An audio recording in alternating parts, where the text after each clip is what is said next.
Hi friends, welcome back to Spirit School. Welcome back to Technique Week. I hope you enjoyed yesterday's technique and I hope that you enjoy this one as well.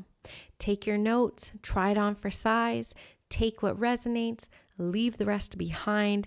Never forget to have fun on your path and try to find joy. And if you just need this reminder at this moment to lighten up and have some fun around the exploration and the unfoldment of your abilities. Hello, Spirit School Collective. Thank you for being here for another week. Here is your technique of the week for you to try this week in your practice sessions or next time you find yourself in an opportunity to stretch yourself and practice new things coming into your world, or maybe reintroducing something that you used to do that you may have forgotten about because you've ventured along your journey for long enough now. And that is simply having a pen and paper handy. Seems simple, right?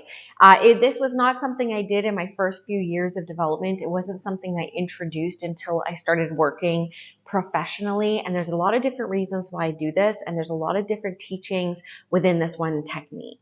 So having a pen and paper handy in your session will help for so many different reasons. One, the first thing that I get my client to do as I tune into their energy is I have them spell me their first and last name. So while they are speaking and spelling the letters, I am capturing the spelling of their name for a few reasons. The most important is their voice carries an energy. So as their words are hitting my heart, this is where spirit communication is. I am picking up information through the energy of their voice. They are also relaxing into the session because they're doing something. They don't know why they're doing it. So they're not in their skeptical mind and they're not contracted in any way. They're simply spelling their name. And the third reason is I'm not the best at names. And unfortunately, even if I know you really well, it may take me a minute to jog my memory on the name and the face. And so I also like to capture the name of the client. So as I'm referring to them throughout the session, I can refer back to their name. Just a simple human technique as well. Now, when people are spelling me their name, and I feel like a lot of intuitives will resonate with this. There's a lot of information that is coming in at once. So also having a pen and paper handy after I write their name, I take a moment to just jot down a few words that were coming to me.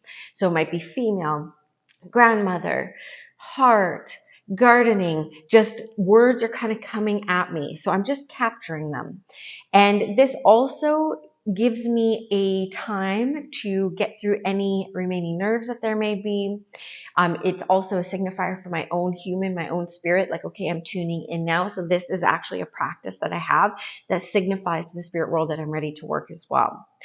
Now, I very well may put down the pen and paper after that, or I very well may keep it with me and continue to doodle or write different impressions that come through. Now, this won't be the same for every single session. Sometimes I will actually hold the piece of paper and I will just talk to the person and the channeling will start, and then I'll put down the piece of paper because I don't actually need it. But when I do use the piece of paper and the pen during a reading, what can happen is I will look down at my paper and there'll be a word there and I don't consciously remember writing it. This is actually how I've gotten most of the names that I have gotten, which hasn't been astronomically high over the course of my career. But when I have looked down, I've seen the name and I may say the name and it usually ends up being pretty accurate. So this is also a form of clairaudience. So for those of you who want to increase your clairaudience, this is another way to practice and exercise that. Now, if you are finding yourself in your head or lost in your thoughts, or, the experience, your mind is kind of taking you away, this is a great way to give that analytical piece of your mind something to do, something to chew on so that you can just focus on being your channel. So this is a whole bunch of different reasons why adding a technique of introducing pen and paper into your sessions may be beneficial. Really early on in my professional career, one thing I also remember doing is the page before the client page, I would actually write out my prayer. And this was a way for me to, have something to do that wasn't overthinking before I went into my session. It was about setting intentions.